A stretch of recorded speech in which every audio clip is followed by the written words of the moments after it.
शिवाजी महाराज असो, धर्मवीर छत्रपती श्री संभाजी महाराज असो, या रयतेच्या राज्यामध्ये, या प्रभू वैद्यनाथाच्या नगरीमध्ये खरंच लावालावी करण्यापेक्षा, राजकारण करण्यापेक्षा झाडाची लागवड करा. तुम्हाला माहिती आहे गेल्या उन्हाळ्यामध्ये किती परेशानी झाली. गाडी लावायला सुद्धा जागा नव्हती. चांगले चांगले झाडं तोडून टाकले आणि हे नाही तसले सप्तपर्णीचे झाडं तुम्ही वाढून ठेवले. ह्या झाडावर चिमणीसुद्धा बसत नाही. याच्यामुळं रोग होण्याची शक्यता आहे. आणि मला वाटतं की तुम्ही चांगले चांगले झाडं लावा.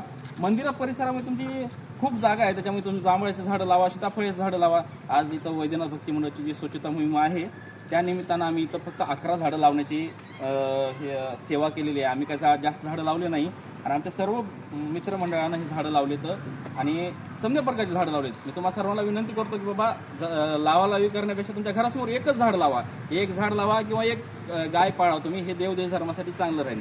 जय श्रीराम. जय श्रीराम. तर आपल्या इथं संत भगवान बाबा मंदिरामध्ये आपण वृक्ष लागवड केली. तर अशा प्रकारे तुम्ही पण करावं. कसं गल्लीमध्ये कुठे पण लावा करण्यापेक्षा एक झाड लावा. त्याच्यामुळे समजांचं म्हणत तुम्ही झाडे लालचीमध्ये लावा. लालच का तर त्या झाडापासून तुम्हाला ऑक्सिजन पण भेटणार आहे आणि तेच झाड मोठं झाल्यास तुम्हाला सावली पण भेटणार आहे. तुम्ही ते फायद्यासाठी लावा का कशासाठी पण लावा, पण एक लालच म्हणून ते तुम्ही ते झाड लावा. कारण त्याचे फायदे अनेक आहेत. तुम्ही ते फळाचं झाड लावलं तर तुम्हाला त्या झाडापासून तुम्हाला फळं भेटणार आहेत. फुलाचं झाड लावलं तर त्या झाडापासून तुम्हाला फुलं भेटणार आहेत. त्याच्यामुळे एक झाड लावा. ते लालचमुळं लावा का तुम्ही तुमच्या फायद्यासाठी लावा, पण एक झाड तुम्ही नक्कीच लावा तुमच्या परिसरामध्ये. जय श्रीराम.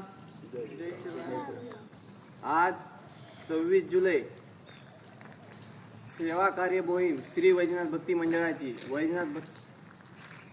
श्री संत राष्ट्रसंत भगवान बाबा मंदिर येथे घेण्यात आलेली आहे.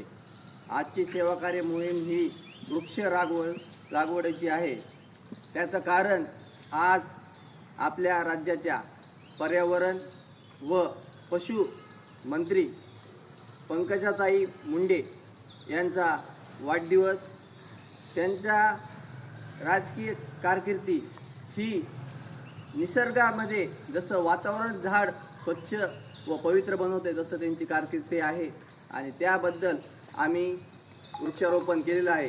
श्री वैद्यनाथ भक्ती मंडळ हे फक्त मंदिर सेवा कार्यच नव्हतं तर गोसेवा, वृक्ष लागवड असे बरेच उपक्रम सामाजिक करत राहते आणि करत राहील.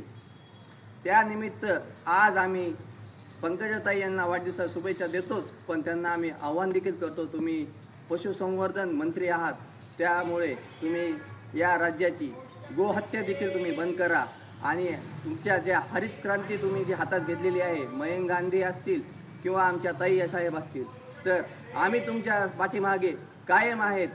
एवढं बोलतो. जय श्रीराम. वडाच्या नावानं, लिंबाच्या नावानं, पिंपळाच्या नावानं, चिंचाच्या नावानं, जांभळाच्या नावानं, लिंबाच्या नावानं समजे झाड येऊ दे रे देवा. जय श्रीराम. हा संत भगवान बाबा मंदिरमध्ये वृक्षारोपण केलं. मला एकच म्हणायचं की गल्लीमध्ये वट्ट्यावर इकडे तिकडे बसून लावा करण्यापेक्षा एखादं झाड तुम्ही लावा आणि ते जगवा. एवढंच. जय श्रीराम.